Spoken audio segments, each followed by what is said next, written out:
अभी हम लोग डिस्कस करेंगे deduction from gross total income, मतलब चैप्टर 6 है।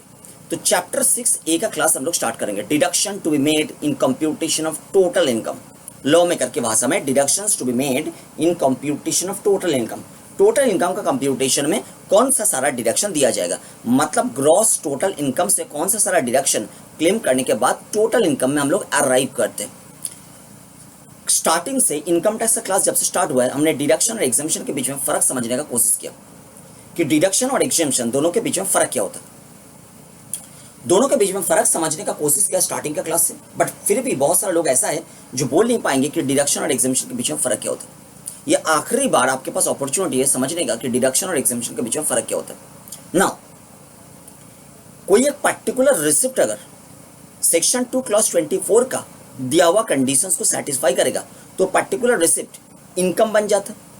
फिर हम लोग देखते हैं वो इनकम इंडिया में टैक्सेबल है कि नहीं।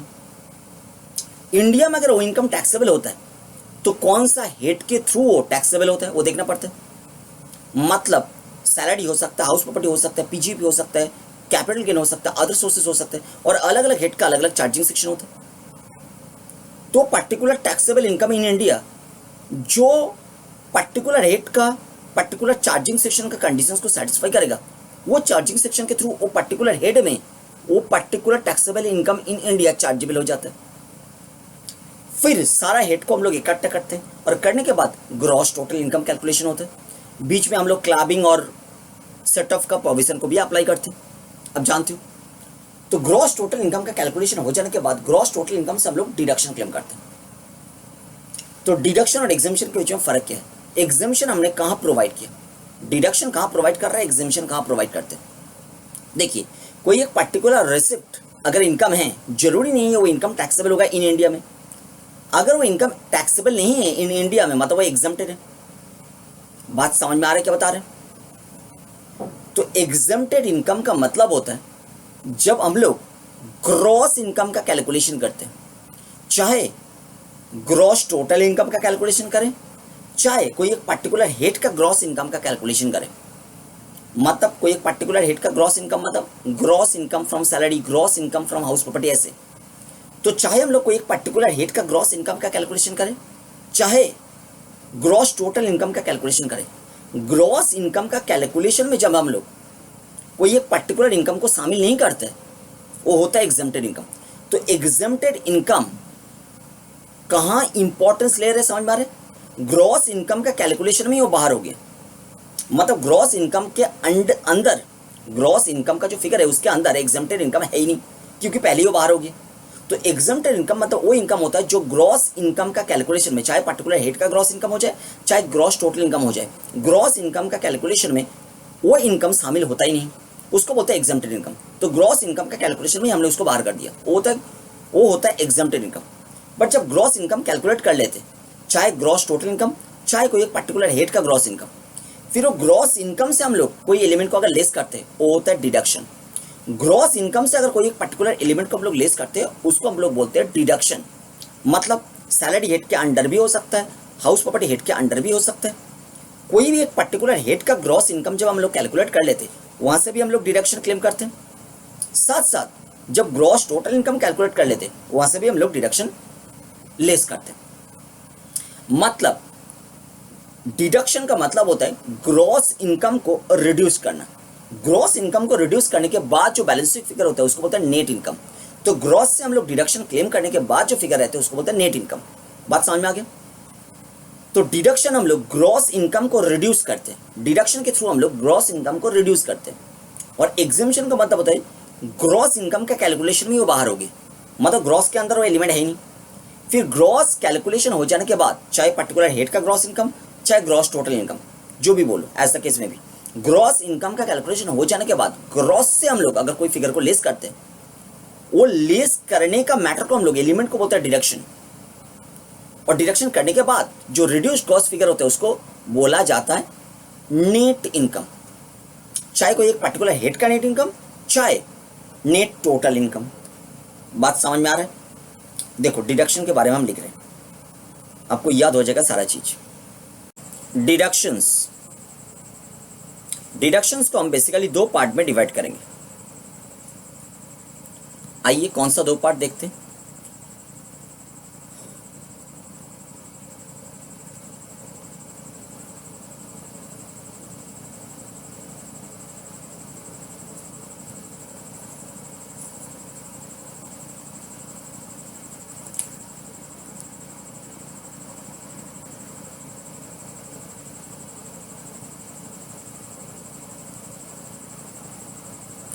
नंबर वन हम लेंगे स्पेसिफिक डिडक्शंस।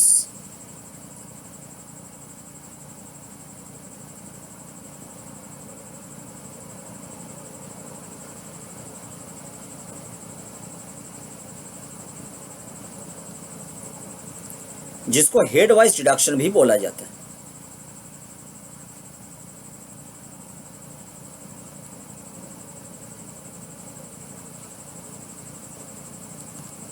दूसरा हम लेंगे अदर डिडक्शंस।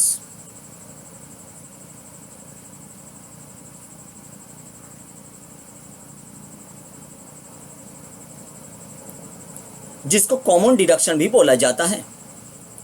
मतलब दोनों के बीच में बेसिकली फर्क क्या है?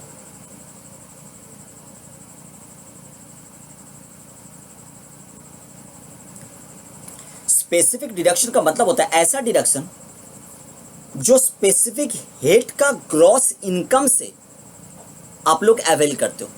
जैसे अगर सैलरी हेड का ग्रॉस इनकम आपने कैलकुलेट किया तो सेक्शन 16 का डिडक्शन आप अवेल करते हो। अगर हाउस प्रॉपर्टी हेड का ग्रॉस इनकम आपने कैलकुलेट किया तो सेक्शन 24 का डिडक्शन आप अवेल करते हो।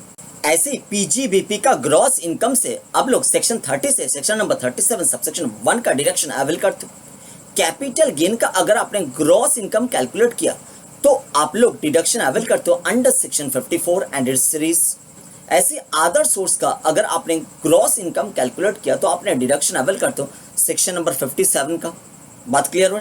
तो सेक्शन 16 बोलो, सेक्शन 24 बोलो, सेक्शन नंबर 30 से 37 1 बोलो कि section number 54 and it's series बोलो कि आप लोग सेक्शन नंबर 57 बोलो। ये सब होता है स्पेसिफिक डिडक्शन, क्योंकि ये हेड के साथ रिलेटेड है। वो पर्टिकुलर हेड का ग्रॉस इनकम रहेगा तभी वो डिडक्शन आपको अलाउ किया जाएगा, नहीं तो अलाउ नहीं किया जाएगा। चलो हम लिखते हैं। नंबर वन हम क्या ले रहे हैं? नंबर वन हम ले रहे हैं सैलरी। तो अगर सैलरी हेड का इनकम रहेगा, ग्रॉस सैलरी इनकम रहेगा, तो जो डिडक्शन अलाउ किया जाता है वो होता है section number 16। Second, house property income अगर gross house property income SSC के बुक्स में रहता है तो जो डिडक्शन अलाउ किया जाता है उसको बोला जाता है सेक्शन नंबर 24। फिर अगर पीजीबीपी का इनकम एसएससी के बुक्स में रहता है तो एसएससी को जो डिडक्शन अलाउ किया जाता है वो होता है सेक्शन नंबर 30 से सेक्शन नंबर 37(1). ये सब होता है स्पेसिफिक डिडक्शन का उदाहरण। एसएससी के बुक्स में कैपिटल गेन इनकम रहता है तो एसएससी को जो डिडक्शन अलाउ किया जाता है वो होता है section number 54 and it's series का डिडक्शन।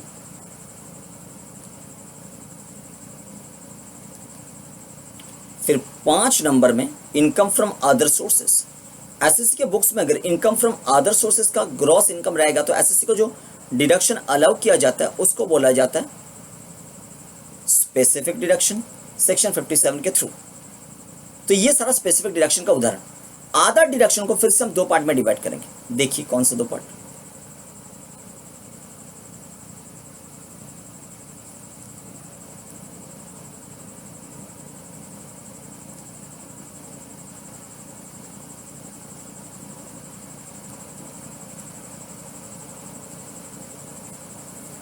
नंबर वन हम लेंगे चैप्टर 6A का डिडक्शन।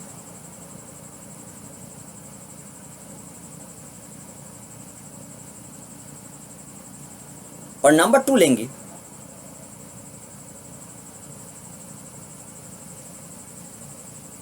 सेक्शन 10AA का डिडक्शन। सेक्शन 10AA एग्जामिशन है डिडक्शन। क्लियर? इन दोनों डिडक्शन में एक कॉमन मैटर है। कॉमन मैटर क्या है? इन दोनों डिडक्शन अलाउ किया जाता है ग्रॉस टोटल इनकम से, कोई हेड से नहीं।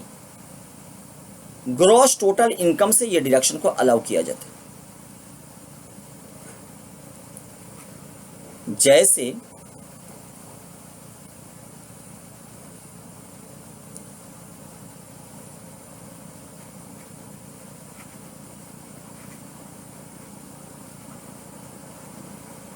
स्पेसिफिक डिडक्शन के साथ इसका कॉन्ट्राडिक्शन कहाँ है? स्पेसिफिक डिडक्शन एक पर्टिकुलर हेड का ग्रॉस इनकम से अलाउ किया जाता है, बट ये जो आधा डिडक्शन हमने लिखा है चैप्टर 6A बोलो और सेक्शन 10AA बोलो, दोनों के केस में ग्रॉस टोटल इनकम से अलाउ किया जाता है। बट 10AA में एक एक्स्ट्रा कंडीशन होता है कि PGBP इनकम होना चाहिए तभी अलाउ किया जाएगा, बट अलाउ तो किया जाता है ग्रॉस टोटल इनकम से। सेक्शन 10AA का जो डिडक्शन है वो PGBP इनकम एसएससी के बुक्स में होने में मिलता है, नहीं तो नहीं मिलता है, बट अलाउ तो किया जाता है PGBP इनकम से नहीं, अलाउ किया जाता है ग्रॉस टोटल इनकम से। तो आधा डिडक्शन के अंडर चैप्टर 6A का डिडक्शन एंड 10AA का डिडक्शन आ रहे हैं और दोनों में कॉमन फैक्टर है ग्रॉस टोटल इनकम से ये दोनों डिडक्शन अलाउ किया जाता है। और चैप्टर 6A में हम लोग बेसिकली आप जानते हो सेक्शन नंबर 80C से 80U पर थे, बट आज देखोगे 80C से 80U नहीं। जिन्होंने सेक्शन 35AD का क्लास किया है, स्पेसिफाइड बिजनेस 35AD, उन्होंने ये बात सुन लिया कि चैप्टर 6A के अंडर हेडिंग होता है, हमने डिस्कस किया है, तो उनको पता है चैप्टर 6A के बारे में थोड़ा बहुत। अभी चैप्टर 6A का डिडक्शन हम लोग स्टार्ट करेंगे। नाउ हम लोग बेयर एक्ट का प्रोविजन को फॉलो नहीं करेंगे। अभी तक जो भी हमने पढ़ाई किया था बेयर एक्ट का प्रोविजन को फॉलो कर रहे थे, अभी बेयर एक्ट का प्रोविजन को हम लोग फॉलो नहीं करेंगे। अभी हम लोग इंस्टीट्यूट का स्टडी मटेरियल को फॉलो करेंगे। आपके सामने साइमल्टेनियसली CA एंड CA में दोनों इंस्टीट्यूट का स्टडी मटेरियल हम प्रेजेंट करेंगे और फॉलो करेंगे। क्लियर? देखो बेयर एक्ट फॉलो करने में क्या होगा, बेयर एक्ट में बहुत सारा ऐसा चीज दिया हुआ है जिसको इंस्टीट्यूट ने अपना स्टडी मटेरियल का पार्ट नहीं बनाया, तो हम पढ़ेंगे नहीं। अननेसेसरी वो पढ़ के आपको आपके हेड में बर्डन क्रिएट करके कोई फायदा नहीं। तो इंस्टीट्यूट ने जो रेलेवेंट पोर्शन अपना स्टडी मटेरियल में दिया है वही हम स्टडी करेंगे। क्लियर हो गया? तो चैप्टर 6A में हम लोग अभी एंटर करेंगे। आइए चैप्टर 6A, सबसे पहले चैप्टर 6A का पार्ट को एक बार समझ लेते हैं। चैप्टर 6A का पार्ट को एक बार देख लेते हैं, देन हम लोग धीरे धीरे चैप्टर 6A का एक एक सेक्शन को लेकर डिस्कशन करेंगे। आइए तो स्टडी मटेरियल को ओपन करते हैं। This is the study material issued by the CA institute.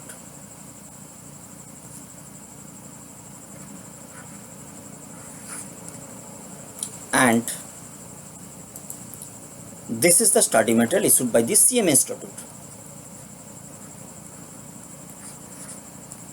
CA institute का मटेरियल से प्रेजेंटेशन को फर्स्ट ऑफ ऑल हम लोग फॉलो करेंगे। प्रेजेंटेशन क्या है? Deductions from gross total income को प्रेजेंट किया गया एक चार्ट के थ्रू। देखिए deductions from gross total income एक चार्ट के थ्रू प्रेजेंट किया गया। चैप्टर 6A जो होता है ना, चैप्टर 6A के अंडर 5 हेडिंग होता है और 5 हेडिंग के अंडर सेक्शंस को ग्रुपिंग किया गया है, डिवाइड किया गया है। चैप्टर 6A के अंडर सेक्शन होता है 80A से 80U तक, तो 80A से 80U तक सेक्शंस को डिवाइड किया गया है, ग्रुपिंग किया गया है 5 हेडिंग के अंडर। कौन कौन सा हेडिंग हम आपको लिख के दे रहे हैं। हेडिंग नंबर A जिनका नाम होता है जनरल, इसके बारे में ये चार्ट में लिखा नहीं गया है, इसके बारे में और जनरल के बारे में चार्ट में है नहीं कुछ। तो पहला हेडिंग होता है A वाला हेडिंग और उसका नाम होता है जनरल।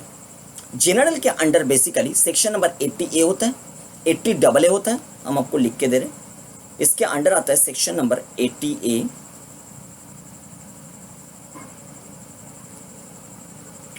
फिर आता है सेक्शन नंबर 80AA, फिर आता है सेक्शन नंबर 80AB, फिर आता है section number 80AC and last में आता है सेक्शन नंबर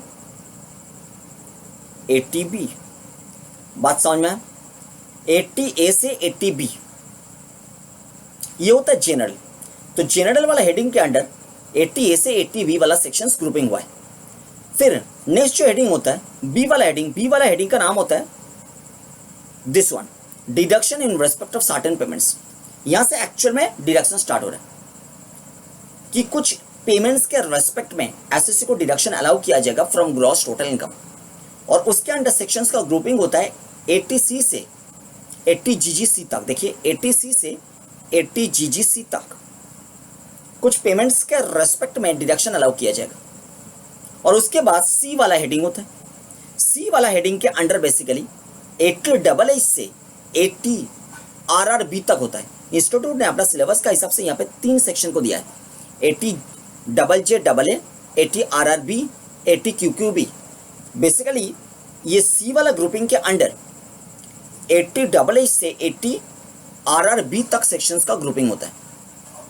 और ये सेक्शन बेसिकली किसके ऊपर बेस्ड है, मतलब ये सारा सेक्शंस किसके ऊपर बेस्ड है, 80AA से 80RRB सेक्शंस को अगर स्टडी करेंगे किसके ऊपर बेस्ड है, deduction in respect of certain incomes.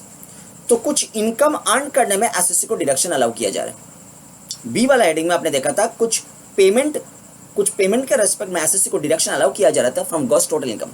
और सी वाला हेडिंग में आप देख रहे हो कुछ इनकम के रेस्पेक्ट में एसएससी को ग्रॉस टोटल इनकम से डिडक्शन अलाउ किया जा रहा है। तो बताइए हेडिंग सी के अंडर सेक्शन कहां से कहां तक ग्रुपिंग किया गया।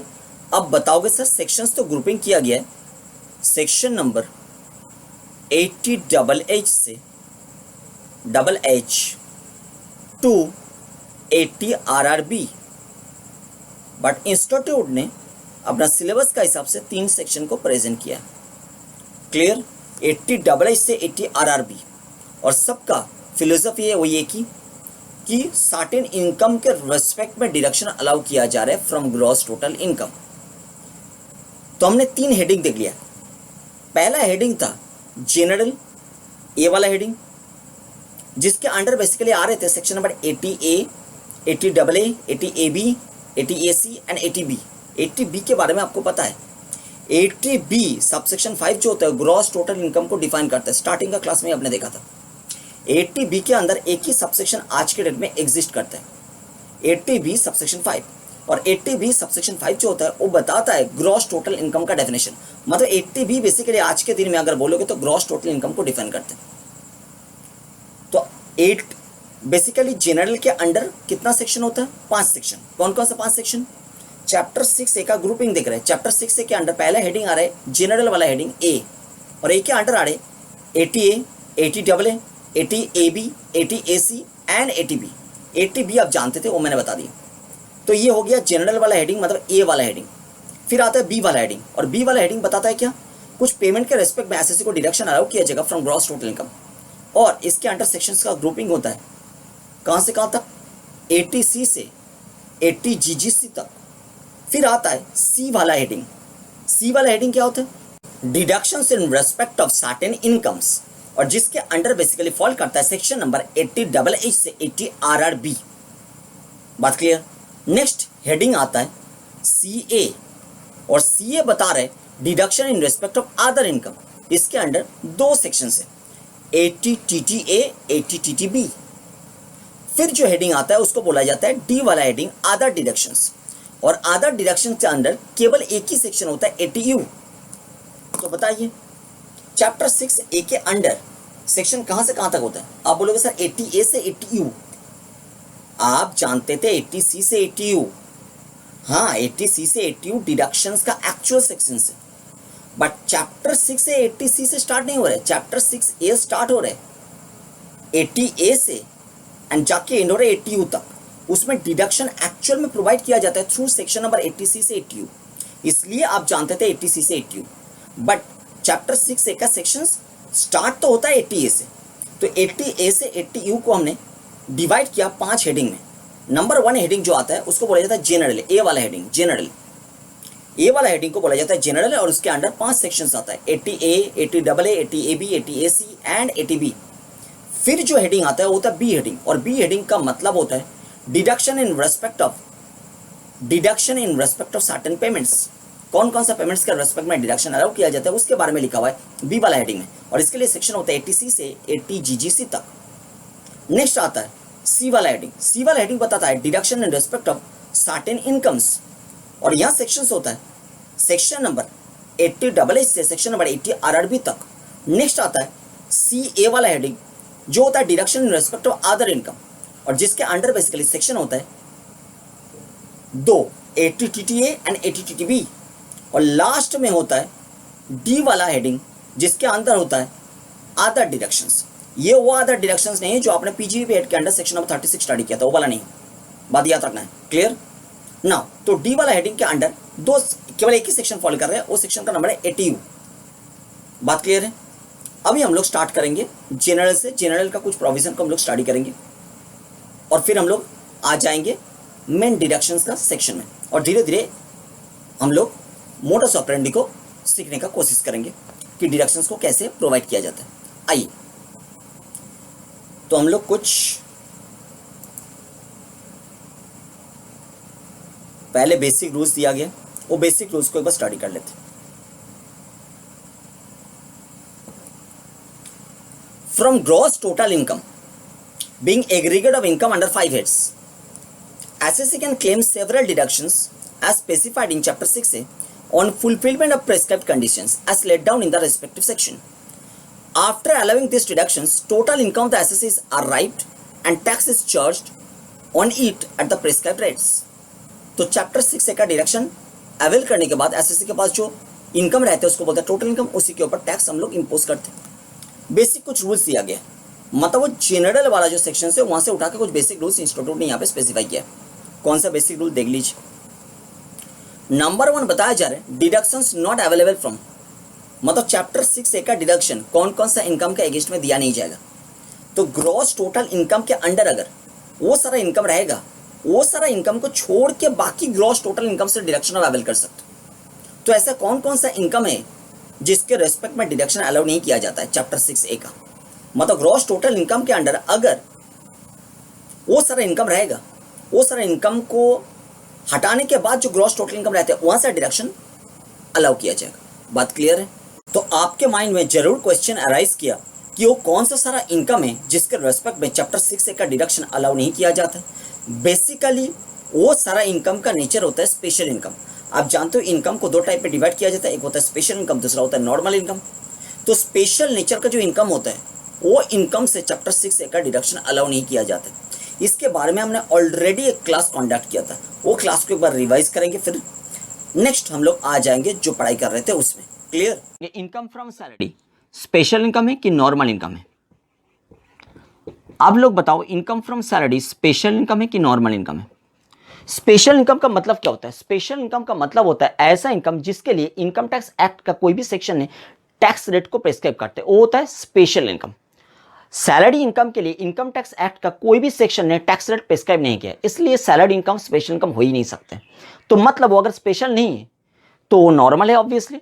तो नॉर्मल इनकम के ऊपर कौन सा, नॉर्मल इनकम के ऊपर, ये अगर नॉर्मल इनकम है तो नॉर्मल इनकम के ऊपर टैक्स रेट कौन प्रेस्क्राइब करेगा? नॉर्मल इनकम के ऊपर टैक्स रेट प्रेस्क्राइब करेगा फिनांस एक्ट। और फिनांस एक्ट स्लैब रेट भी प्रेस्क्राइब कर सकते हैं, फ्लैट रेट भी प्रेस्क्राइब कर सकते हैं, डिपेंडिंग ऑन एसएससी कौन पैसा को कमा रहे हैं, कौन इनकम को कमा रहे हैं। अब बताओ मुझे सैलरी इनकम कौन कमा सकता है? आप बोलोगे सैलरी इनकम केवल इंडिविजुअल कमा सकते हैं, और फिनांस एक्ट ने बता दिया है कि individual, HUF, AOP, BOI, artificial ज्यूडिकल person सबके लिए स्लैब रेट एप्लीकेबल है। तो सैलरी इनकम के ऊपर भी स्लैब रेट एप्लीकेबल होगा। नेक्स्ट आता है इनकम फ्रॉम हाउस प्रॉपर्टी। आप लोग बताओ हाउस प्रॉपर्टी इनकम जो है ये नॉर्मल इनकम है कि स्पेशल इनकम है? आप बताओगे कि सर हाउस प्रॉपर्टी इनकम के ऊपर इनकम टैक्स एक्ट का कोई भी सेक्शन ने रेट को प्रेस्क्राइब नहीं किया है, इसलिए वो स्पेशल है नहीं, और स्पेशल नहीं है मतलब वो नॉर्मल है।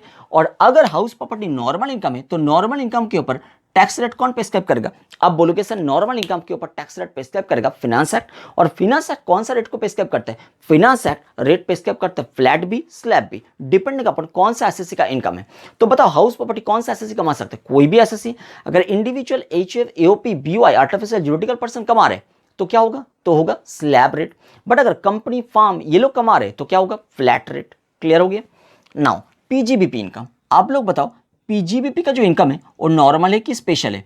आप बोलोगे सर पीजीबीपी इनकम के लिए इनकम टैक्स एक्ट का कोई भी सेक्शन ने रेट को प्रेस्क्राइब नहीं किया, इसलिए पीजीबीपी इनकम स्पेशल तो है नहीं, मतलब नॉर्मल है। अच्छा, नॉर्मल इनकम है, नॉर्मल इनकम के ऊपर टैक्स रेट कौन प्रेस्क्राइब करेगा? Finance act. और फिनांस एक्ट फ्लैट भी प्रेस्क्राइब कर सकते हैं, स्लैब भी प्रेस्क्राइब कर सकते हैं, डिपेंडिंग अपॉन कौन एसएससी। तो एसएससी के ऊपर डिपेंड करके फ्लैट नहीं तो स्लैब एप्लीकेबल हो जाएगा। आपका माइंड में क्वेश्चन आ रहा है कि सर पीजीबीपी में हमने इनकम देखा था, कितना टाइप का इनकम देखा था पीजीबीपी में? एक तो होता था स्पेकुलेटिव बिजनेस,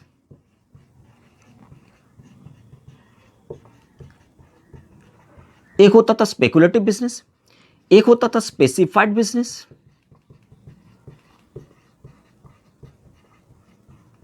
और एक हो सकता था अदर्स। तो स्पेकुलेटिव बिजनेस बोलो, स्पेसिफाइड बिजनेस बोलो, अदर्स बिजनेस बोलो, किसी के लिए इनकम टैक्स एक्ट का कोई भी सेक्शन ने रेट को प्रिस्क्राइब नहीं किया। इसलिए चाहे स्पेकुलेटिव, चाहे स्पेसिफाइड, चाहे अदर्स, सारा बिजनेस का इनकम नॉर्मल इनकम है, और नॉर्मल इनकम के ऊपर फिनांस एक्ट का रेट प्रिस्क्राइब है। क्लियर है? नाउ नेक्स्ट आता है कैपिटल गेन। अच्छा, कैपिटल गेन का कैलकुलेशन हम ऊपर में करेंगे, इसको हटा रहे हैं। नाउ डिस्कस करेंगे कैपिटल गेन। कैपिटल गेन में हम दो पार्ट में डिस्कशन को कैरी ऑन करेंगे। एक तो होता है शॉर्ट टर्म कैपिटल गेन, दूसरा आता है long term capital gain.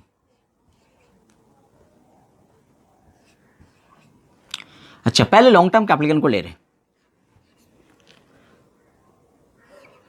Long term capital gain arise हो रहे on transfer of long term capital asset.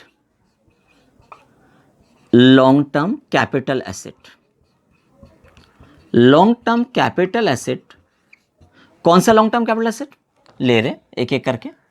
Long term capital asset में सबसे पहले ले रहे लिस्टेड शेयर्स, सेकेंड ले रहे listed unit of equity oriented mutual fund, और लास्ट में ले रहे listed unit of business trust. देखिए, equity oriented mutual fund and business trust आपका सिलेबस में डायरेक्टली है नहीं, केवल इनका नाम लिखा हुआ है इंस्टीट्यूट का बुक में, इसलिए आपको पढ़ के जाना पड़ेगा। इसका टैक्स रेट ये डिटेल में हम लोग पढ़ेंगे जब हम लोग फाइनल में पढ़ेंगे। तो फाइनल का क्लास में हम लोग इसको डिटेल में स्टडी करेंगे, अभी तो इसका नाम सुन के रखो। Now long term capital asset ये वाला आपका सिलेबस में डिटेल में है, but equity oriented mutual fund and listed unit of business trust आपका सिलेबस में डिटेल में है नहीं, केवल नाम। Long term capital asset listed shares, listed unit of EOMF और listed unit of business trust को ट्रांसफर करके अगर अराइज हो रहे, इनके ऊपर टैक्स रेट को प्रेस्क्राइब कर रहे हैं कौन सा सेक्शन, इन सब के ऊपर टैक्स रेट को प्रेस्क्राइब कर रहे हैं, यहां से यहां तक इनके ऊपर टैक्स रेट को प्रेस्क्राइब कर रहे हैं सेक्शन नंबर 112A। और 112A बता रहे कि अप टू ₹1 लाख, 1 लाख तक अगर गेन है, 1 लाख तक कैपिटल गेन कमाया, लॉन्ग टर्म कैपिटल गेन कमाया, तो टैक्स नील, इनकम एग्जाम नहीं है, टैक्स का रेट नील है, टैक्स नहीं लगेगा। अगर आप एग्जाम बोलोगे इसका मतलब अलग हो जाएगा। एग्जाम का मतलब वो टोटल इनकम में शामिल ही नहीं होगा। इनकम तो टोटल इनकम में शामिल होगा, बट टैक्स नहीं लगेगा। टैक्स निकालने के टाइम में 1 लाख को छोड़ के बाकी के ऊपर टैक्स लगाएंगे। Clear?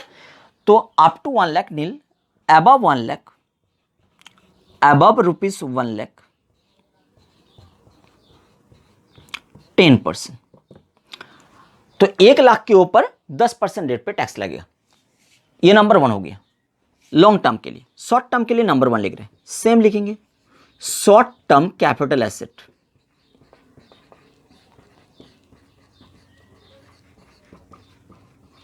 Short term capital asset में यही सब एसेट को ले रहे, बट वो शॉर्ट टर्म नेचर का। Number 1 listed shares, number 2 listed unit of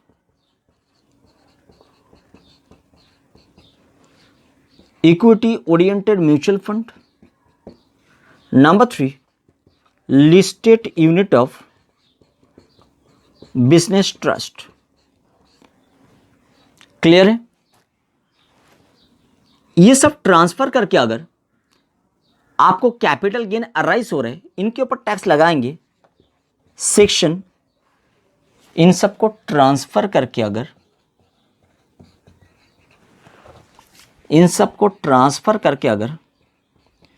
capital gain arise हो रहे और शॉर्ट टर्म कैपिटल गेन है, तो 111A ने टैक्स रेट लगाएंगे 15% रेट पे।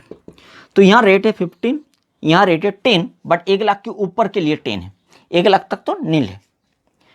अच्छा, other short term capital asset को ट्रांसफर करके आधा शॉर्ट टर्म कैपिटल एसेट को ट्रांसफर करके गेन अराइज हो रहे तो गेन को नॉर्मल इनकम माना जाएगा। बात समझ में आ रहा है क्या बोल रहे? तो केवल 111A में जो short term capital gain covered है वो short term capital gain special income है, क्योंकि उसके ऊपर इनकम टैक्स एक्ट का सेक्शन ने रेट को प्रिस्क्राइब कर रहे हैं। बाकी जो भी शॉर्ट टर्म कैपिटल एसेट है वहां से अगर गेन अराइज कर रहे हैं वो गेन नॉर्मल इनकम है, और उसके ऊपर इनकम टैक्स एक्ट रेट नहीं प्रिस्क्राइब कर रहे हैं, उसके ऊपर फिनांस एक्ट ने रेट को प्रिस्क्राइब कर रहे हैं। क्लियर हो गया ये शॉर्ट टर्म कैपिटल गेन का। लॉन्ग टर्म कैपिटल गेन में और भी दो पार्ट आएगा। लॉन्ग टर्म कैपिटल गेन में एक पार्ट हमने डिस्कस कर लिया और दो पार्ट को डिस्कस करते हैं। इनको पहले हटाते हैं। ये नंबर 1 था। नंबर 2 आ रहा है। नंबर 2 में हम लिखेंगे listed bond debentures. Listed bond और डिवेंचर्स ये लॉन्ग टर्म नेचर का लिस्टेड बॉन्ड और डिवेंचर्स है। लॉन्ग टर्म एसेट, इसको ट्रांसफर करके long term capital gain arise कर रहे हैं, और ये लॉन्ग टर्म कैपिटल गेन के ऊपर टैक्स रेट कितना लगेगा ये रेट प्रिस्क्राइब कर रहे हैं प्रोवाइसो टू सेक्शन 112, और इसका हिसाब से इसको एनालाइज करके जो रेट पता चलता है वो रेट कितना है, वो रेट है 10%। तो 1 के लिए भी रेट था 10%, 2 के लिए भी रेट है 10%, बट 1 और 2 में फर्क है। 1 में 1 लाख तक इनकम के ऊपर टैक्स रेट नील है, 1 लाख के ऊपर के लिए 10% था, और इसमें टोटल के ऊपर 10%। क्लियर हो गया? नाउ इसके बाद हम थर्ड को लिखेंगे। लॉन्ग टर्म कैपिटल गेन में हम थर्ड लिखेंगे, और इसमें आएगा other long term capital asset. Other long term capital asset, और other long term capital asset के ऊपर कैपिटल एसेट को ट्रांसफर करके अगर गेन अराइज करते हैं, इस गेन के ऊपर टैक्स रेट को प्रिस्क्राइब कर रहे हैं सेक्शन 112, और 112 का हिसाब से टैक्स रेट होगा 20%। बात समझ में आ रहा है? 112 को एनालाइज करके टैक्स रेट पता चलता है 10%। तो बात क्या निकल के आ रहा है, अगर capital asset long term nature का है, कौन सा टाइप का capital asset? Long term nature का capital asset. Long term nature का कैपिटल एसेट में कुछ स्पेसिफाइड कैपिटल एसेट को उठाएंगे। Listed shares, listed unit of equity oriented mutual fund, listed unit of business trust. 3 ले रहे, listed shares, listed unit of equity oriented mutual fund, listed business trust.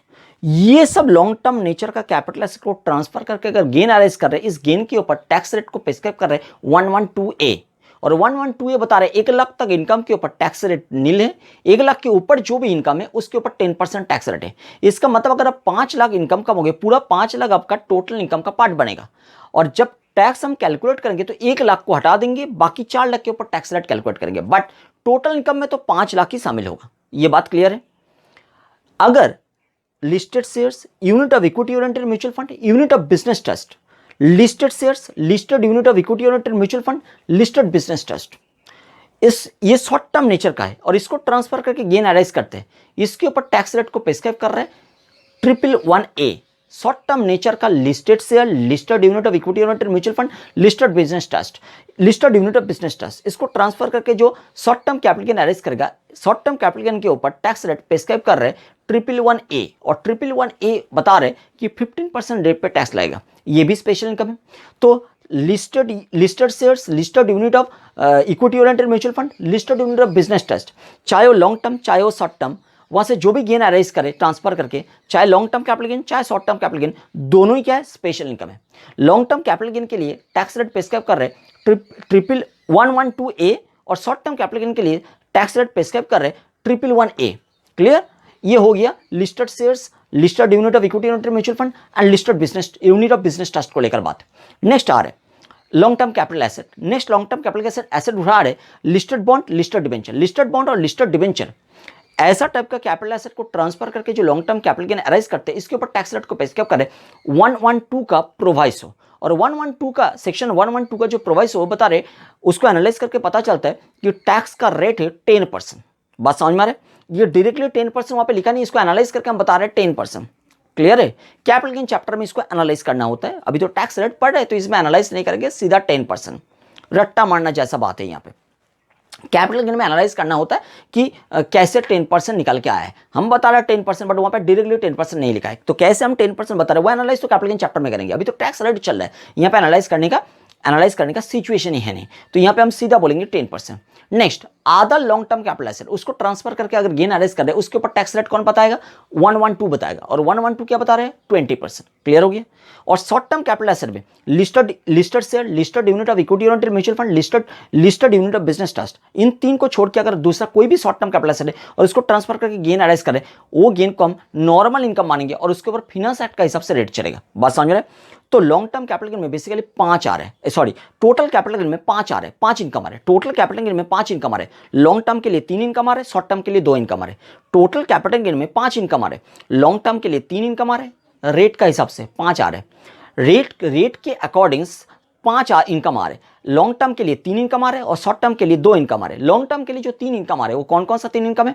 पहला income मैंने बताया कि listed shares, listed unit of equity oriented mutual fund, listed unit of business trust. ये अगर long term nature का, इसको ट्रांसफर करके gain arise करते हैं तो ये स्पेशल इनकम है। इसके ऊपर टैक्स रेट बता रहे 112A, और ये बता रहे कि 1 लाख तक इनकम के ऊपर टैक्स रेट नील, 1 लाख के ऊपर है तो टैक्स रेट क्या है? Tax rate 10%। क्लियर हो गया? नेक्स्ट, लिस्टेड बॉन्ड और लिस्टेड डिबेंचर, ये अगर लॉन्ग टर्म नेचर का, इसको ट्रांसफर करके गेन अराइज करते हैं, ये gain long term capital gain और ये long term capital gain special income है। इसके ऊपर टैक्स रेट बता रहे प्रोवाइसो टू सेक्शन 112, और प्रोवाइसो टू सेक्शन 112 बता रहे टैक्स का रेट होगा 10%। क्लियर? तो ये 10% का मतलब फ्लैट 10% पूरा गेन के ऊपर। यहाँ पे 1 लाख तक छूट ऐसा बात नहीं है, 1 लाख तक नील है उसके ऊपर, ऐसा नहीं है, पूरा के ऊपर 10% रेट पे टैक्स लगेगा। नेक्स्ट, अदर अगर कोई लॉन्ग टर्म कैपिटल एसेट होगा उनके ऊपर टैक्स का रेट होगा 20%। ये भी स्पेशल इनकम है, ये बता रहे 112 सेक्शन 112 20%। तो 10 10 20 ये 3 रेट आया। पहले जो 10 आया था वो 1 लाख तक इनकम के ऊपर नील, 1 लाख के ऊपर 10%, और दूसरा जो 10 आ रहे थे वो पूरा के ऊपर 10% टैक्स है। मतलब वहां पे जितना भी गेन है पूरा गेन के ऊपर 10%, और थर्ड में जो 20% आ रहे वो पूरा गेन के ऊपर 20%। बात समझ में आ रहा है? और शॉर्ट टर्म कैपिटल गेन में बेसिकली 2 पार्ट में हमने डिवाइड किया था। अगर listed shares, listed unit of equity oriented mutual fund, listed business unit of business trust, ये सब शॉर्ट टर्म नेचर का एसेट है, इसको ट्रांसफर करके short term capital gain arise कर रहे हैं, तो इसके ऊपर 111A का हिसाब से 15% रेट पे टैक्स लगेगा। ये स्पेशल इनकम है। क्लियर? और बाकी कोई भी शॉर्ट टर्म कैपिटल एसेट उसको ट्रांसफर करके short term capital gain arise करते हैं, इसके ऊपर इनकम टैक्स एक्ट ने कोई रेट प्रेस्क्राइब नहीं किया, इसलिए ये नॉर्मल इनकम है, और इसके ये नॉर्मल इनकम के ऊपर फिनांस एक्ट का हिसाब से टैक्स रेट चलेगा। ये था capital gain. Capital gain clear हो गया? नेक्स्ट हम लोग आएंगे अदर सोर्स, इसको हटा रहे, income from other sources. Income from other sources का इनकम स्पेशल इनकम है कि नॉर्मल इनकम है? अदर सोर्सेज में कोई एक इनकम तो नहीं आता है, बहुत सारा इनकम आ सकते हैं। तो कौन सा इनकम स्पेशल और कौन सा इनकम नॉर्मल, इसको आइडेंटिफाई करने के लिए फिर से बेसिक फंडामेंटल में जाना पड़ेगा कि ऐसा कोई इनकम है जिसके लिए इनकम टैक्स एक्ट का सेक्शन ने टैक्स रेट प्रेस्क्राइब कर रहे हैं, वो इनकम को मानेंगे स्पेशल इनकम, और बाकी सब हो जाएगा नॉर्मल इनकम। तो जितना सारा इनकम के ऊपर इनकम टैक्स एक्ट का सेक्शन ने टैक्स रेट को प्रेस्क्राइब कर रहे हैं, वो सब इनकम होगा स्पेशल इनकम, बाकी सारा इनकम को मानेंगे नॉर्मल इनकम। पहले की इनकम को उठा रहे हैं स्पेशल इनकम में। आप सब लोग सेक्शन नंबर 56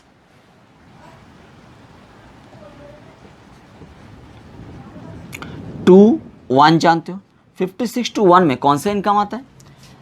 56 टू 1 में सेक्शन 2 क्लॉज 24 सब क्लॉज 2 में जो इनकम रेफर्ड है वो आता है। सेक्शन 2 क्लॉज 24 सब क्लॉज 2 में कौन सा इनकम रेफर्ड है? डिविडेंड इनकम रेफर्ड है। तो dividend income other sources head में टैक्सेबल हो जाता है 56 टू 1 के थ्रू। तो सेक्शन 56 टू 1 के through dividend income other sources में टैक्सेबल हो जाता है। Dividend income receive from domestic company भी हो सकते हैं,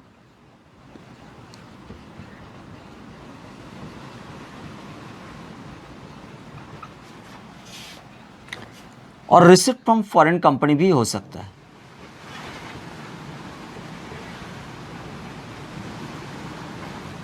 डोमेस्टिक कंपनी से अगर डिविडेंड मिले तो किसको मिल रहा है वो देखना पड़ेगा। अगर स्पेसिफाइड रेसिडेंट एसएससी को मिल रहा है तो अलग ट्रीटमेंट, अदर्स किसी को मिल रहा है तो अलग ट्रीटमेंट। क्या बात कर रहे हैं?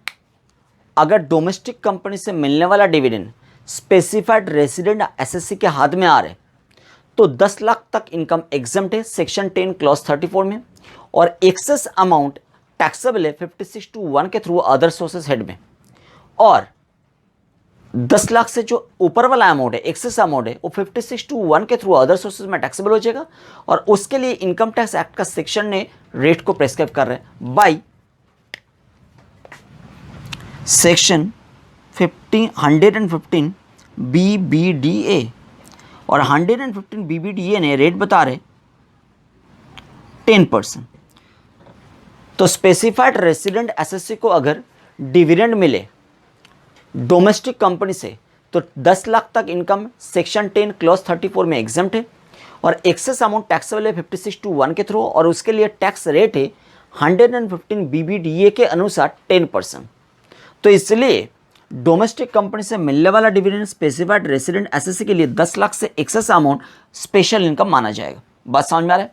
यहाँ पे हम जब बता रहे कि अगर मान लीजिए 15 लाख का डिविडेंड मिला तो 10 लाख तक तो एग्जम्प्ट है, तो केवल 5 लाख अदर सोर्सेज के थ्रू टोटल इनकम में शामिल होगा, और वो 5 लाख के ऊपर हम टैक्स रेट चार्ज करेंगे 10%। बट जब हम लॉन्ग टर्म कैपिटल गेन समझा रहे थे, लॉन्ग टर्म कैपिटल गेन के केस में हमने बताया था कि अगर listed shares, listed unit of equity oriented mutual fund, listed unit of business trust transfer करके long term capital gain arise हो रहा है एसएससी के बुक्स में, तो एसएससी के लिए वो फुल्ली टैक्सेबल है। बट जब टैक्स रेट इंपोज करेंगे 1 लाख तक टैक्स रेट नील है, और 1 लाख के एक्सेस अमाउंट जो है उनके ऊपर टैक्स रेट है 10%। तो वहां पे हमने एग्जाम नहीं बताया था कि 1 लाख तक long term capital gain exempt है, हमने बताया था कि फुल्ली टैक्सेबल है।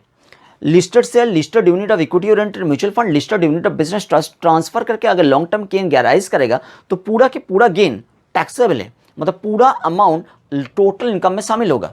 बट टैक्स इंपोज करने के टाइम में हम लोग 1 लाख के ऊपर टैक्स इंपोज नहीं करेंगे, नील रेट है, और 1 लाख से जो एक्सेस अमाउंट है उसके ऊपर हम टैक्स इंपोज करेंगे कितना रेट पे? वहां पे था 10% रेट पे। क्लियर है? बट डिविडेंड के केस में हम बोल रहे हैं अगर 15 लाख डिविडेंड मिले तो टोटल इनकम में आएगा ही 5 लाख, 10 लाख आएगा ही नहीं, क्योंकि 10 लाख एग्जम्प्ट है। तो वहां पे एग्जम्प्ट वर्ड नहीं था, यहाँ पे एग्जम्प्ट वर्ड है। अच्छा, स्पेसिफाइड रेसिडेंट एसएससी का मतलब कौन है? स्पेसिफाइड रेसिडेंट एसएससी का मतलब होता है any assessee other than domestic company. तो डोमेस्टिक कंपनी को हम स्पेसिफाइड एसएससी नहीं मानेंगे। स्पेसिफाइड एसएससी का मतलब पहले समझेंगे, और वो रेसिडेंट भी हो सकते हैं, नॉन रेसिडेंट भी हो सकते हैं। वो अगर रेसिडेंट है तो इधर आएंगे, नॉन रेसिडेंट है तो इधर आएंगे। देखिए, स्पेसिफाइड रेसिडेंट एसएससी के लिए 10% टैक्स रेट है 10 लाख से एक्सेस अमाउंट के ऊपर। बट अदर्स का मतलब कौन है? अदर्स का मतलब स्पेसिफाइड नॉन रेसिडेंट एसएससी भी हो सकते हैं और नॉन स्पेसिफाइड एसएससी भी हो सकते हैं। Non specified assessee may be resident, may be non resident. और तो अदर्स में बेसिकली आ रहे हैं ब्रॉड कैटेगरी में specified non resident assessee, non specified assessee, resident भी, non specified assessee, non resident भी। क्लियर है नहीं? ठीक है। नाउ स्पेसिफाइड एसएससी का मतलब क्या है? स्पेसिफाइड एसएससी का मतलब any assessee other than domestic company, number 1। Number 2, fund, trust, institution, university, other educational institution जो section 10 clause number 23C, section 10 clause number 23C सब क्लॉज 4 नहीं तो 5 नहीं तो 6 नहीं तो 6A में रेफर्ड है। क्या बात कर रहे हैं? स्पेसिफाइड एसएससी का मतलब any assessee other than domestic company, number 1। Number two other than fund, trust, institution, university, other educational institution जो रेफर्ड है 10, 23C, 4, 5, 6A में, इन सबको छोड़ के। और थर्ड में आ रहे ऐसा कोई फंड और ट्रस्ट जो रजिस्टर्ड है 12A नहीं तो 12AA वाला सेक्शन में। फंड और ट्रस्ट जो रजिस्टर्ड है 12A नहीं तो 12AA वाला सेक्शन के थ्रू। डिविडेंड से आने वाला इनकम अदर सोर्सेस का इनकम बनता है, बट देखना पड़ता है कि डिविडेंड कहां से आ रहा है। डिविडेंड अगर डोमेस्टिक कंपनी से आ रहा है तो अलग ट्रीटमेंट, डिविडेंड अगर फॉरेन कंपनी से आ रहा है तो अलग ट्रीटमेंट, आप लोग जानते हो। डिविडेंड अगर डोमेस्टिक कंपनी से आ रहे हैं तो किसको आ रहे हैं वो देखना पड़ेगा। अगर स्पेसिफाइड रेसिडेंट एसएससी को आ रहा है तो 10 लाख तक अमाउंट एग्जेम्प्ट होता है। डोमेस्टिक कंपनी से स्पेसिफाइड रेसिडेंट एसएससी को अगर डिविडेंड आ रहे हैं तो 10 लाख तक अमाउंट एग्जेम्प्ट होता है, और 10 लाख से जो एक्सेस अमाउंट है वो टैक्सेबल होता है। वो टैक्सेबल होता है 56(2)(1 के थ्रू, 56(2)(1 के थ्रू अदर सोर्सेज में टैक्सेबल हो जाता है। बट उसके लिए टैक्स रेट प्रिस्क्राइब करते हैं इनकम टैक्स एक्ट का सेक्शन 115 BBDA, और 10% रेट पे टैक्स बताता है। इसलिए स्पेसिफाइड रेसिडेंट एसएससी को डोमेस्टिक कंपनी से मिलने वाला डिविडेंड 10 लाख से ऊपर वाला अमाउंट, 10 लाख से ऊपर वाला रकम स्पेशल इनकम माना जाएगा। 10 लाख तक तो एग्जाम्प्ट है 1034 में। और अदर्स का मतलब हो गया specified non resident assessee, non specified assessee, may be resident may be non resident, इन सब के लिए डिविडेंड से आने वाला इनकम फुल्ली एग्जाम्प्ट है 1034 में, सेक्शन 10 क्लॉज 34 में एग्जाम्प्ट है। क्लियर है। स्पेसिफाइड एसएससी का मतलब क्या है? स्पेसिफाइड एसएससी का मतलब any assessee other than domestic company. Domestic company को छोड़ दीजिए, वो कभी भी स्पेसिफाइड एसएससी नहीं हो सकता। Any fund trust institution, any fund trust institution, university और other educational institution, fund trust institution university other educational institution जो 1023C 4, 5, 6, 6A के थ्रू 6A में रेफर्ड है, उनको भी छोड़ दीजिए, वो लोग भी स्पेसिफाइड एसएससी नहीं है। और नहीं तो ऐसा कोई फंड और ट्रस्ट जो 12A नहीं तो 12AA में रजिस्टर्ड है, ऐसा कोई फंड और ट्रस्ट जो 12A नहीं तो 12AA के थ्रू रजिस्टर्ड है, इसको भी हम स्पेसिफाइड एसएससी नहीं मानेंगे। तो स्पेसिफाइड एसएससी का मतलब हो गया other than domestic company, other than fund trust institution university other educational institution refer to section 1023C 4, 5, 6, 6A, और नहीं तो फंड और ट्रस्ट रजिस्टर्ड अंडर 12A नहीं तो 12AA, ये सब स्पेसिफाइड एसएससी नहीं हो सकता। यहां तक बात क्लियर। तो अगर डोमेस्टिक कंपनी से डिविडेंड आ रहे हैं तो स्पेसिफाइड रेसिडेंट एसएससी के लिए 10 लाख से ऊपर वाला रकम 56(2)(1 के थ्रू अदर सोर्सेज में टैक्सेबल हो जाएगा और स्पेशल इनकम माना जाएगा, क्योंकि उसके लिए 115 BBDA का BBDA रेट बताता है 10%। अच्छा, अगर फॉरेन कंपनी से डिविडेंड मिलता है, फॉरेन कंपनी से किसको डिविडेंड मिल रहा है? फॉरेन कंपनी से अगर डिविडेंड मिल रहा है इंडियन कंपनी को, इंडियन कंपनी को डिविडेंड मिल रहा है स्पेसिफाइड फॉरेन कंपनी से, मतलब ऐसा फॉरेन कंपनी जहां पे इंडियन कंपनी का 26% और उससे ज्यादा का होल्डिंग है, 26% उससे ज्यादा का होल्डिंग है, ऐसा कोई फॉरेन कंपनी से इंडियन कंपनी को अगर 26% से ज्यादा का इक्विटी शेयर होल्ड कर रहे हैं, कौन? इंडियन कंपनी, कोई एक फॉरेन कंपनी का, तो वो फॉरेन कंपनी को माना जाएगा स्पेसिफाइड फॉरेन कंपनी। तो स्पेसिफाइड फॉरेन कंपनी से अगर इंडियन कंपनी को डिविडेंड आ रहा है, वो डिविडेंड को इंडियन कंपनी के लिए स्पेशल इनकम माना जाएगा, क्योंकि उसके ऊपर रेट को प्रिस्क्राइब करता है सेक्शन नंबर 115 BBD। यहाँ पे आ रहा था 115 BBDA, यहाँ पे आएगा 115 BBD। कब आएगा? जब इंडियन कंपनी को स्पेसिफाइड फॉरेन कंपनी से डिविडेंड मिल रहा है, इंडियन कंपनी को स्पेसिफाइड फॉरेन कंपनी से अगर डिविडेंड मिल रहे हैं, वो डिविडेंड का रकम स्पेशल इनकम माना जाएगा इंडियन कंपनी के लिए, और उसके ऊपर टैक्स रेट को प्रिस्क्राइब कर रहे हैं 115 BBD और टैक्स रेट है 15%। बट अगर इंडियन कंपनी को मिल रहे हैं other than specified foreign company, मतलब ऐसा कोई कंपनी से मिल रहा है जिसमें 26% और उससे ज़्यादा का होल्डिंग नहीं है, उनसे कम होल्डिंग है इंडियन कंपनी का, इंडियन कंपनी का फॉरेन कंपनी में अगर 26% से कम होल्डिंग है, तो फॉरेन कंपनी को इंडियन कंपनी के रेस्पेक्ट में स्पेसिफाइड फॉरेन कंपनी नहीं माना जाएगा। ऐसा कोई कंपनी जो other than specified foreign company से कंपनी है, वहां से अगर इंडियन कंपनी को डिविडेंड रिसीव हो रहा है, वो इंडियन कंपनी के लिए नॉर्मल इनकम माना जाएगा, और उसके ऊपर फिनांस एक्ट ने टैक्स रेट चढ़ाएंगे, और फिनांस एक्ट का टैक्स रेट आप जानते हो कंपनी के लिए फ्लैट रेट होता है। बात समझ में आ रहा है? अगर अदर देन कंपनी दूसरी किसी को भी मिले, वो उनके लिए नॉर्मल इनकम है, और उसके ऊपर टैक्स रेट प्रिस्क्राइब करेंगे फाइनेंस एक्ट, और फाइनेंस एक्ट जो टैक्स रेट प्रिस्क्राइब करते हैं वो स्लैब भी हो सकता है, फ्लैट भी हो सकता है, डिपेंडिंग अपॉन एसएससी कौन है। ये बात क्लियर? तो डिविडेंड इनकम को हमने ब्रॉडली डिस्कस कर लिया। ये डिविडेंड का क्लास तो है नहीं, टैक्स रेट का क्लास है, बट फिर भी एक बार डिविडेंड को देख लिया ना। अभी डिविडेंड तो हो गया, डिविडेंड को हटा रहे हैं। नेक्स्ट हम ले रहे हैं 56(2)(1 1B 56(1)(b, इसमें जो इनकम आता है, कौन सा इनकम आता है?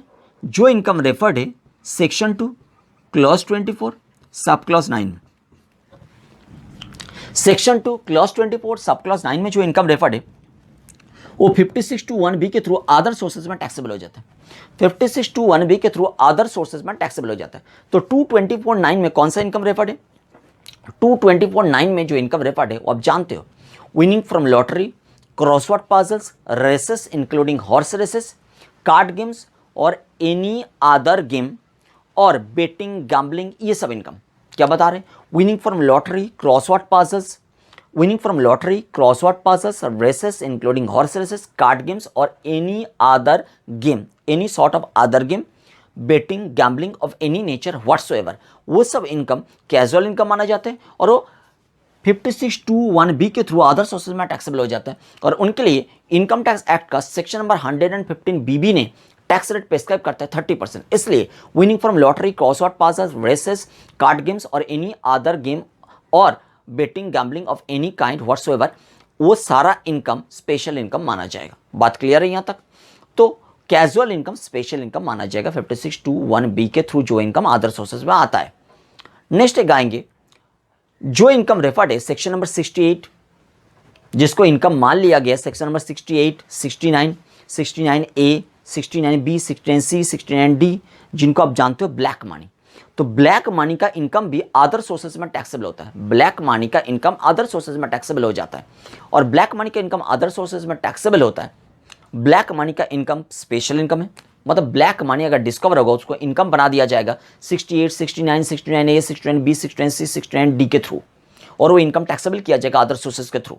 और इसके लिए इनकम टैक्स एक्ट का सेक्शन ने रेट को प्रेस्क्राइब करता है। कौन सा section? 115BBE। Section number 115BBE बताता है 60% टैक्स रेट, इसलिए ब्लैक मनी को भी स्पेशल इनकम माना जाएगा। अदर्स इनकम मतलब नॉर्मल इनकम भी अदर सोर्स कैटेगरी में आता है। नॉर्मल इनकम के लिए फिनांस एक्ट ने टैक्स रेट प्रेस्क्राइब करेंगे और वो टैक्स रेट स्लैब भी हो सकता है और फ्लैट भी हो सकता है, डिपेंडिंग अपन वो अदर सोर्सेज का ओवरऑल इनकम कौन सा एसएससी कमा रहा है। अगर इंडिविजुअल एचयूएफ, एओपी, बीवाई और आर्टिफिशियल जुडिकल पर्सन कमाएंगे तो स्लैब रेट, बाकी कोई कमाएंगे तो बाकी कोई मतलब company, partnership firm, limited liability partnership firm, local authority, इन सब के लिए क्या है? इन सब के लिए फ्लैट रेट है, आप जानते हो। तो हमने यहाँ पे डिस्कशन क्या किया? हमने यहाँ पे बेसिकली डिस्कशन किया है कि जो 5 हेड है, 5 हेड में कौन सा हेड का इनकम को नॉर्मल इनकम माना जाएगा, कौन सा हेड का इनकम को स्पेशल इनकम माना जाएगा। इनको हटा रहे, फिर से एक बार रिविजन करेंगे और फिर नेक्स्ट आएंगे हम। चलिए रिवीजन में बताइए, सैलरी हेड का इनकम नॉर्मल इनकम है कि स्पेशल इनकम है? आप बताओगे सैलरी हेड का इनकम हमेशा नॉर्मल इनकम है। क्यों? क्योंकि सैलरी हेड का इनकम के लिए इनकम टैक्स एक्ट का सेक्शन ने टैक्स रेट प्रेस्क्राइब नहीं किया और इनकम टैक्स एक्ट का सेक्शन ने अगर टैक्स रेट प्रेस्क्राइब नहीं किया है तो वो इनकम स्पेशल इनकम हो ही नहीं सकते, वो तो नॉर्मल इनकम है। और नॉर्मल इनकम के लिए टैक्स रेट कौन प्रेस्क्राइब करेगा? फिनांस एक्ट प्रेस्क्राइब करेगा। और फिनांस एक्ट जो टैक्स रेट प्रेस्क्राइब करेगा वो स्लैब भी हो सकता है, फ्लैट भी हो सकता है, डिपेंडिंग अपन कौन सा एसएससी कमा रहे हैं। तो इनकम फ्रॉम सैलरी वो कौन सा एसएससी का बुक्स में आता है? इंडिविजुअल एसएससी के बुक्स में। और इंडिविजुअल के लिए फिनांस एक्ट ने स्लैब रेट बताया। यहां तक क्लियर है? हाउस प्रॉपर्टी का इनकम नॉर्मल है कि स्पेशल है? अब बताओगे सर हाउस प्रॉपर्टी से आने वाला इनकम को, इनकम के लिए इनकम टैक्स एक्ट का, हाउस प्रॉपर्टी से आने वाला इनकम के लिए इनकम टैक्स एक्ट का कोई भी सेक्शन ने रेट प्रेस्क्राइब नहीं किया, इसलिए house property income special income हो ही नहीं सकते, और नॉर्मल इनकम है। और नॉर्मल इनकम के लिए finance act tax rate prescribe करेगा। ये स्लैब भी हो सकता है, फ्लैट भी हो सकता है, डिपेंडिंग अपन कौन सा एसएससी कमा रहे हैं। अगर individual, HUF, AOP, BY and artificial judicial person कमाएंगे तो क्या होगा? तो हाउस प्रॉपर्टी से आने वाला इनकम स्लैब रेट पे टैक्सेबल होगा। और बाकी कंपनी कमाएंगे, पार्टनरशिप फर्म कमाएंगे, ये सब कमाएंगे तो फ्लैट रेट पे टैक्सेबल होता है। यहां तक बात क्लियर है? फिर पीजीबीपी में जो भी बिजनेस आता है, चाहे स्पेकुलेटिव बिजनेस, चाहे स्पेसिफाइड बिजनेस, चाहे अदर्स बिजनेस, हर एक बिजनेस का इनकम को नॉर्मल इनकम माना जाएगा। और नॉर्मल इनकम के लिए क्योंकि इसके लिए इनकम टैक्स एक्ट का कोई भी सेक्शन ने रेट प्रेस्क्राइब नहीं किया, इसलिए चाहे स्पेकुलेटिव बिजनेस से कमाई हो रहे हैं, चाहे स्पेसिफाइड बिजनेस से कमाई हो रहे हैं, चाहे अदर्स बिजनेस से कमाई हो रहे हैं, सब कमाई को माना जाएगा नॉर्मल इनकम। और नॉर्मल इनकम के लिए फिनांस एक्ट ने टैक्स रेट प्रेस्क्राइब किया, और फिनांस एक्ट का टैक्स रेट स्लैब भी हो सकता है, फ्लैट भी हो सकता है। Clear? Same lecture. Now next income capital gain का इनकम हमने कैपिटल गेन को दो पार्ट में डिवाइड किया था, एक था लॉन्ग टर्म कैपिटल गेन, एक था short term capital gain. Long term capital gain में क्या था, long term capital gain, short term capital gain. Long term capital gain जब डिस्कशन कर रहे थे, लॉन्ग टर्म कैपिटल गेन में हमने तीन इनकम को लिया था, तीन लॉन्ग टर्म इनकम, मतलब लॉन्ग टर्म कैपिटल गेन को तीन कैटेगरी में डिवाइड किया था। कौन सा तीन कैटेगरी, नंबर वन कैटेगरी में आ रहे थे कि कोई listed shares, listed unit of equity oriented mutual fund, फिर बोल रहे हैं listed shares, listed unit of equity oriented mutual fund, listed unit of business trust. ये सब अगर लॉन्ग टर्म नेचर का एसेट है, listed shares, listed unit of equity oriented mutual fund, listed unit of business trust, ये अगर long term nature का है और इसको ट्रांसफर करके लॉन्ग टर्म गेन अराइज करते हैं, तो ये long term gain special income माना जाएगा। और ये लॉन्ग टर्म गेन के ऊपर टैक्स रेट प्रिस्क्राइब कर रहे हैं 112A, section 112A of the income tax act. और टैक्स रेट क्या है, टैक्स रेट है जितना भी गेन अराइज किया पूरा गेन तो टैक्सेबल है, बट टैक्स इंपोज करने के टाइम में 1 लाख तक अमाउंट के ऊपर टैक्स रेट आएगा नहीं, जीरो है। और 1 लाख से जो एक्सेस अमाउंट है उसके ऊपर टैक्स रेट 10% है। बात क्लियर है? अच्छा, नेक्स्ट आ रहा है listed bond, listed debenture. Listed bond और लिस्टेड डिबेंचर अगर लॉन्ग टर्म कैटेगरी का एसेट है और इसको ट्रांसफर करके गेन अराइज करते हैं, ये गेन स्पेशल इनकम माना जाएगा, क्योंकि इसके लिए भी इनकम टैक्स एक्ट का सेक्शन ने टैक्स रेट प्रिस्क्राइब कर रहे हैं 112 का प्रोवाइसो ने टैक्स रेट प्रिस्क्राइब कर रहा है 10%, टोटल अमाउंट के ऊपर 10% लगेगा। क्लियर? नाउ आधा लॉन्ग टर्म एसेट को ट्रांसफर करके अगर कैपिटल गेन अराइज हो रहा है, वो कैपिटल गेन वो भी स्पेशल इनकम ही माना जाएगा। और उसके लिए टैक्स रेट कौन प्रिस्क्राइब कर रहे हैं, 112 सेक्शन 112 ने टैक्स रेट को प्रिस्क्राइब करे। और 112 ने जो टैक्स रेट प्रिस्क्राइब कर रहे हैं वो कितना परसेंट रेट है, वो 20% रेट है। समझ में आ रहा है? तो 10% और 20%, 10% एंड 20%।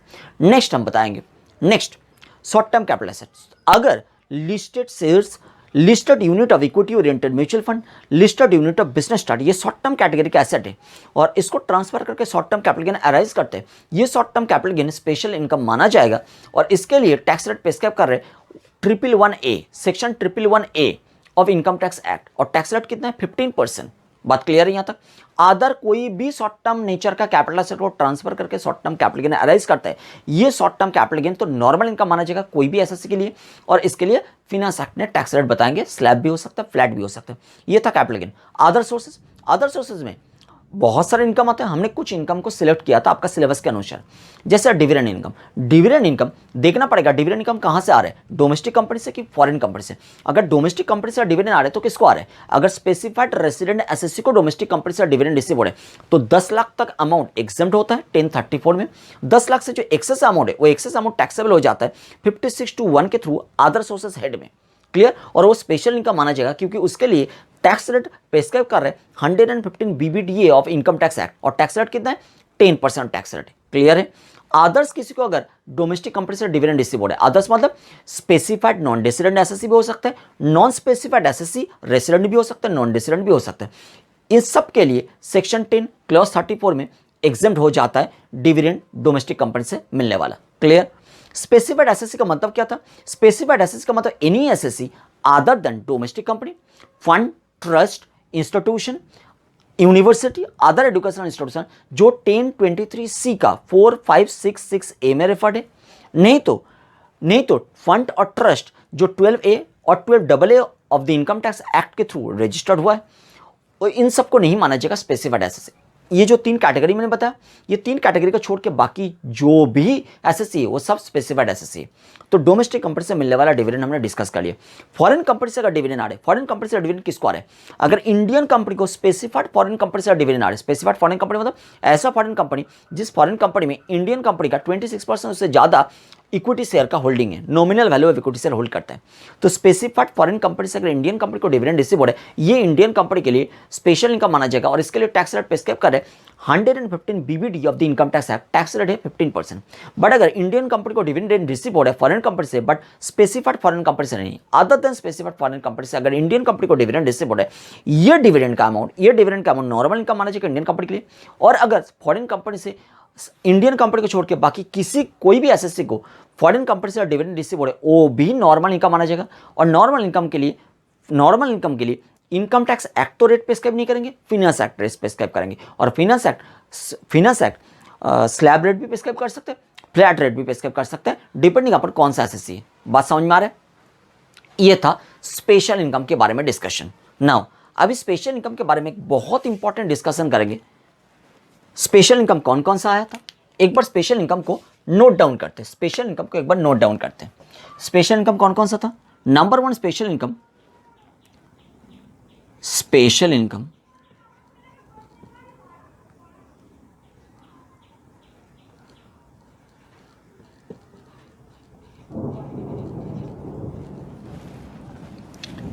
जो रेफर्ड है 112A में। 112A में कौन सा स्पेशल इनकम रेफर्ड है? अब बताओगे 112A में स्पेशल इनकम वो वाला रेफर्ड है जो listed shares, listed unit of equity oriented mutual fund, listed unit of business trust, long term nature का है और उसको ट्रांसफर करके लॉन्ग टर्म कैपिटल गेन आता है। वो long term capital gain special income माना जाता है 112A का हिसाब से। नाउ अच्छा, इसको हटा के हम थोड़ा इसको मॉडिफाइड कैटेगरी में लिख रहे हैं। क्या लिख रहे हैं देखिए,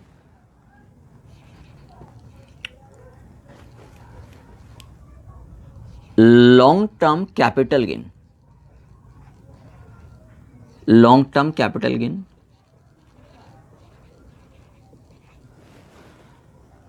arising from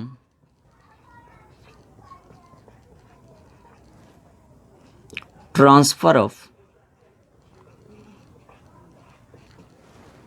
listed shares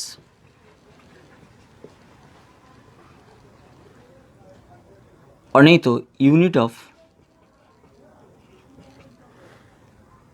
equity oriented mutual fund और नहीं तो यूनिट ऑफ बिजनेस ट्रस्ट, ये कैटेगरी होगी। बात क्लियर है? ये एक कैटेगरी है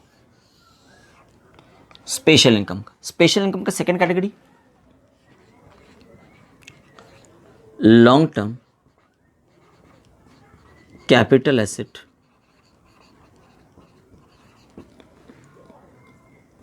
long term capital gain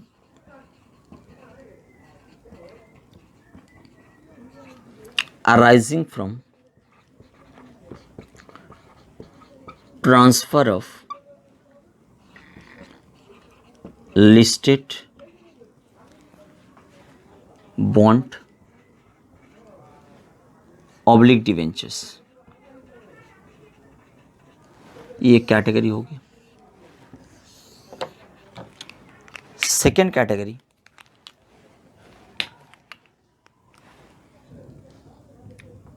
long term capital gain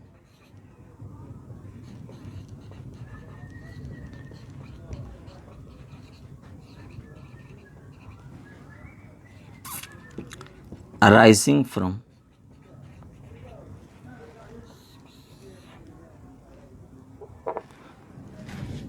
transfer of other capital assets,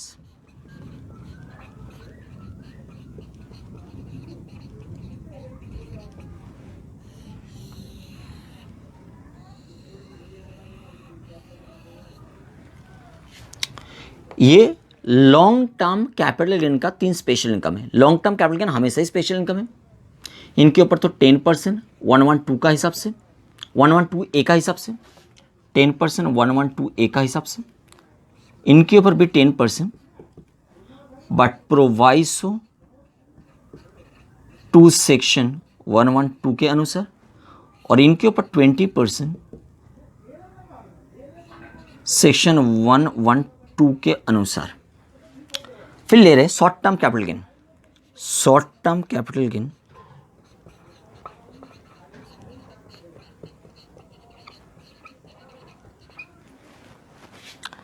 arising from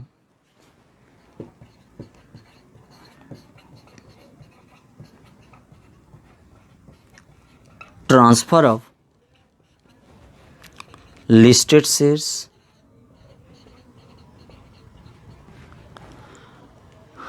ये यूनिट भी लिस्टेड है, ये यूनिट भी लिस्टेड है। लिस्टेड वर्ड को पहले लिख दिया। Listed share, listed unit of EOMF, listed unit of BT, listed unit of equity unit mutual fund, listed unit of business trust, ये दोनों भी लिस्टेड है।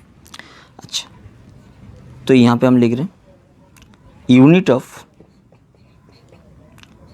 ईओएमएफ और नहीं तो यूनिट ऑफ बिजनेस ट्रस्ट।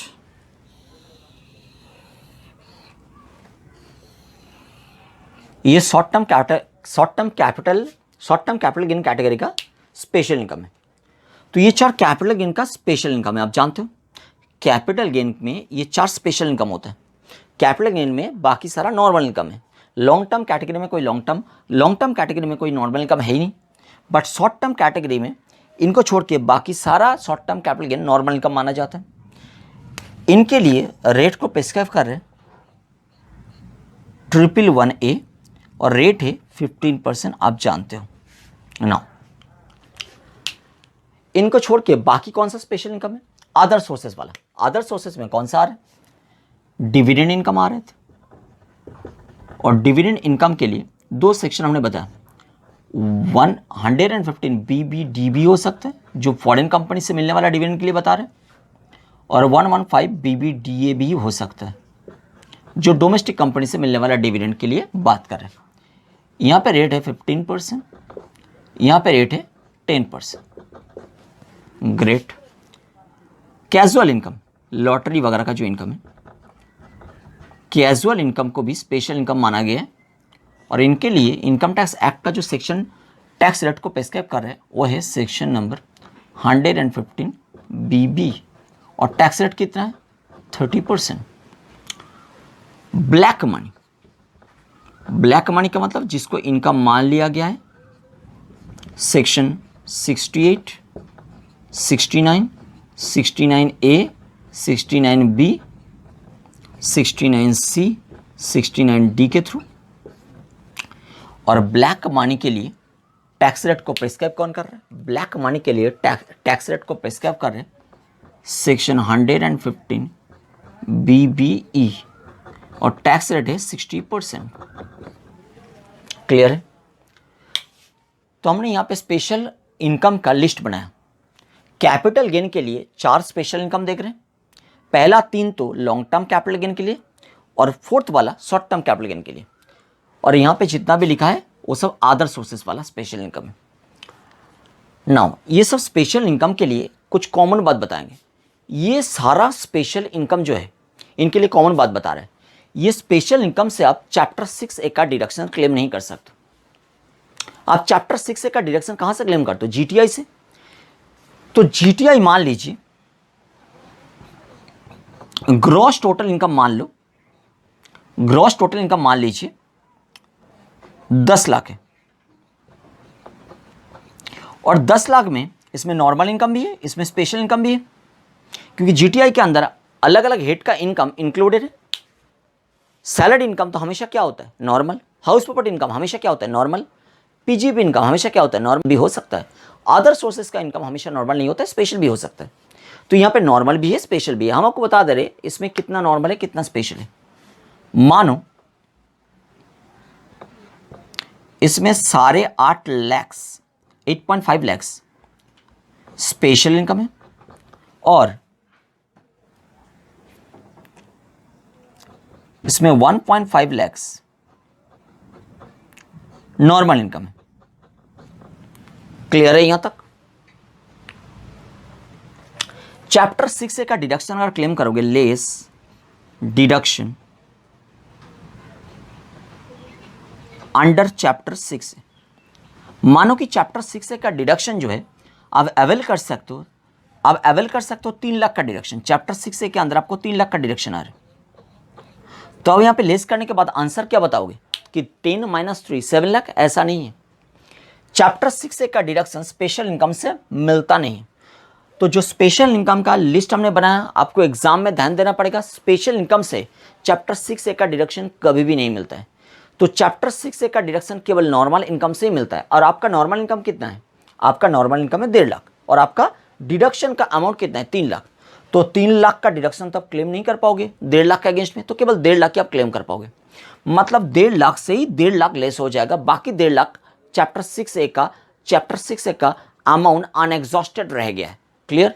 तो आपका यहाँ पे टोटल इनकम क्या बनेगा? आप बताओगे सेट टोटल इनकम यहाँ पे 8.5 लाख। 8.5 लाख का टोटल इनकम है। तो 10 लाख से 3 लाख लेस करने में 8.5 कैसे हो गया? हमने 10 लाख से 3 लाख लेस नहीं किया, क्योंकि नॉर्मल इनकम से डिडक्शन लेस होता है, स्पेशल इनकम से डिडक्शन लेस ही नहीं होता है। तो हमने नॉर्मल से लेस किया, स्पेशल से लेस नहीं कर पाया, इसलिए स्पेशल का जितना इनकम है उतना ही रह गया है और नॉर्मल 0 बन गया। बात समझ में आ रहा है क्या बता रहे? तो चाहे कोई भी स्पेशल इनकम है, स्पेशल इनकम से कभी भी चैप्टर 6 से का डिडक्शन नहीं मिलेगा। चैप्टर 6 से मतलब 80C से 80U। तो 80C से 80U का डिडक्शन पाने के लिए आपके बुक्स में नॉर्मल इनकम होना चाहिए। नॉर्मल इनकम नहीं है तो स्पेशल इनकम से अब डिडक्शन को क्लेम नहीं कर पाओगे। तो चैप्टर 6 से का डिडक्शन आपके लिए बेकार हो गया।